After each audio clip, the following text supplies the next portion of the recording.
भूतिया अस्पताल हिंदी हॉरर कहानी।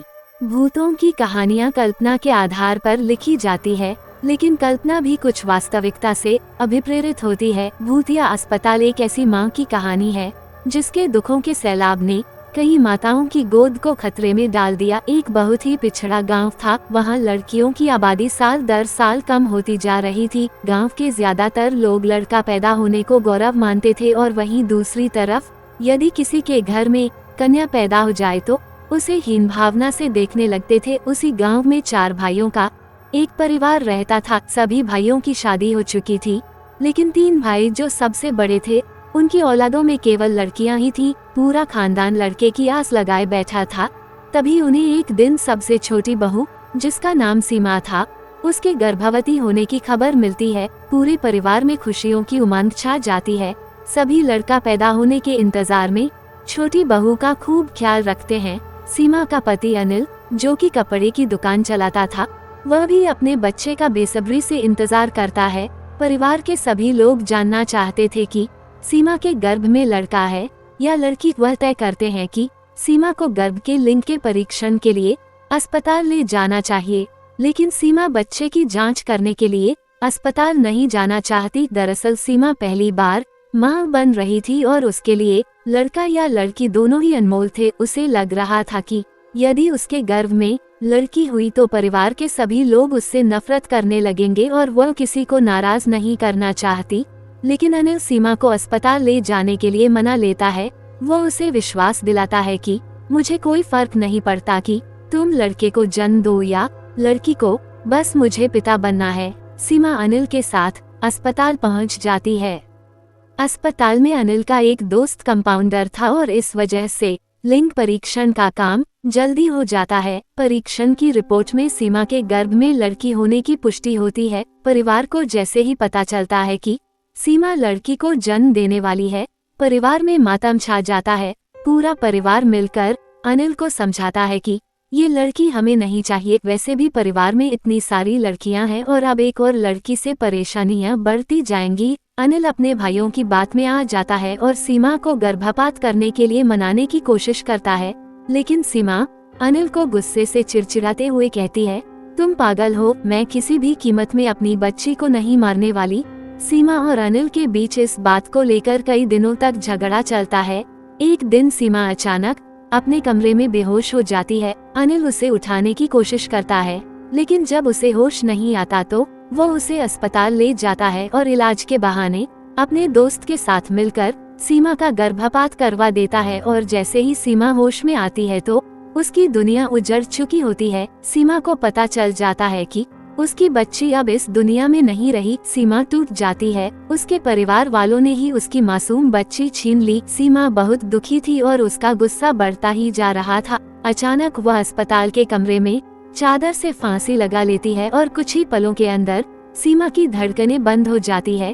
सीमा के परिवार को जैसे ही पता चलता है कि सीमा ने अस्पताल में आत्महत्या कर ली है, सभी भागते हुए अस्पताल पहुंच जाते हैं। अनिल सीमा के चले जाने से बेहद दुखी होता है। उसे अंदाजा नहीं था कि सीमा बच्ची के गर्भपात से इतनी दुखी हो जाएगी कि अपनी जान ही दे दे। जो होना था वो हो चुका था, लेकिन अब बारी भरपाई करने की थी। सीमा के अंतिम संस्कार के 13 दिन गुजरते ही अस्पताल में सीमा की भूतिया रूह की दस्तक हो जाती है।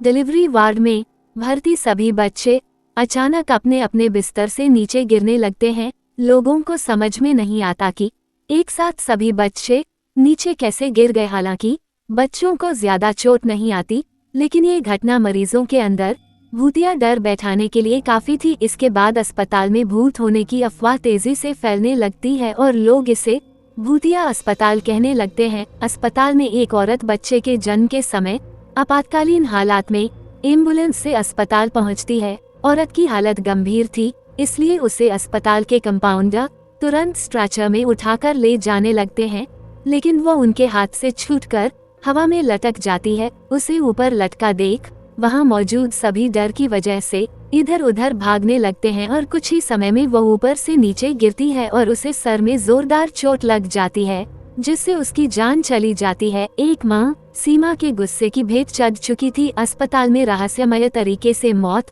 अखबारों की सुर्खियां बन जाती है और देखते ही देखते अस्पताल को बंद करने की बात होने लगती है। लेकिन शहर में इससे बड़ा अस्पताल दूसरा कोई नहीं था। इस अस्पताल को शहर की जीवन रेखा कहा जाता था। लेकिन भूतिया अस्पताल अब केवल अफवाहों तक ही सीमित नहीं था। इस बात को वास्तविक आधार मिल चुका था और अब लोगों को पूरा यकीन था कि अस्पताल में कोई ना कोई भूत तो जरूर है, क्योंकि कई हादसे निरंतर हो रहे थे। अस्पताल प्रबंधन मुद्दे को गंभीरता से लेते हुए अस्पताल में झाड़ फूंक करने के लिए एक बहुत प्रतिष्ठित ओझा को बुलाते हैं। ओझा अस्पताल के कमरे में मंत्रों से सिद्ध किया हुआ नींबू रखकर सीमा की रूह का पता लगा लेता है। देखते ही देखते नींबू का कलर सुर्ख लाल हो जाता है। उस कमरे में मौजूद अस्पताल के कर्मचारी एक दूसरे का मुंह देखने लगते हैं। ओझा अस्पताल के कर्मचारियों से कहता है कि इस अस्पताल में एक दुखियारी माँ की आत्मा है जिसके बच्चे का गर्भपात किया गया था, इसलिए वह इस अस्पताल में किसी को भी माँ नहीं बनने देना चाहती। अस्पताल प्रबंधन को सीमा के गर्भपात के बारे में कोई जानकारी नहीं थी, क्योंकि वह गर्भपात अनिल और उसके कंपाउंडर दोस्त ने गुप्त तरीके से किया था। सच्चाई का पता लगाने के लिए ओझा अपनी मंत्र शक्ति से सीमा की रूह को सबके सामने बुला लेता है। सीमा का भूतिया साया आते ही सभी चीजें इधर उधर बिखरने लगती है। टेबल कुर्सियां पलट जाती हैं और अचानक वह कंपाउंडर जिसने सीमा का गर्भपात किया था अजीब हरकतें करने लगता है। उसके स्वर बदल जाते हैं। ओझा तुरंत उसे बालों को पकड़कर वहीं बैठने को कहता है। दरअसल ओझा को पता चल चुका था कि सीमा की आत्मा कंपाउंडर के अंदर आ चुकी है। वह सीमा की रूह से पूछता है, बताओ किसने तुम्हारा गर्भपात किया था? हम उसे कानूनन सजा दिलवाएंगे, लेकिन तुम इन मासूम बच्चों की हत्या मत करो। तभी वह कंपाउंडर जिसके अंदर सीमा की रूह समाई हुई थी जोर जोर से अपना ही नाम लेकर चिल्लाता है, अजय और अनिल दोनों ने मेरी बच्ची की जिंदगी छीनी है, लेकिन उसके लिए मेरे ससुराल का पूरा परिवार भी जिम्मेदार है। जब तक इन सब को इनकी गुनाहों की सजा नहीं मिलेगी तब तक मैं इस अस्पताल में किसी को भी चैन से नहीं जीने दूंगी। अस्पताल प्रबंधन अपने उस कंपाउंडर का सारा बयान रिकॉर्ड कर रहा था और इसी रिकॉर्डिंग के दौरान वह कंपाउंडर एक कैंची लेकर अपने गले में घुसेड़ देता है और तुरंत जमीन पर गिरकर तड़पने लगता है। ओझा भूतिया आत्मा का इतना विकराल रूप देखकर कुछ पल के लिए सहम जाता है। तभी अस्पताल के कर्मचारी कंपाउंडर को तुरंत उठाकर आपातकालीन कक्ष लाते हैं, लेकिन बदकिस्मती से वह अपनी मौत से लड़ने में असफल हो जाता है। सीमा ने कंपाउंडर से तो अपना बदला ले लिया था, अब बारी थी अनिल और उसके परिवार की। कंपाउंडर की हत्या से मामला पुलिस के संज्ञान में आता है और एक के बाद एक कड़ी जुड़ाने के बाद पुलिस अनिल और उसके परिवार के सभी सदस्यों को सीमा के गर्भपात के जुर्म में गिरफ्तार कर लेती है, जिससे कहीं न कहीं सीमा की आत्मा को थोड़ा शांति तो मिलती है और अस्पताल से सीमा की दहशत का साया गायब हो जाता है। और इसी के साथ ही भूतिया अस्पताल की हिंदी हॉरर स्टोरी समाप्त हो जाती है।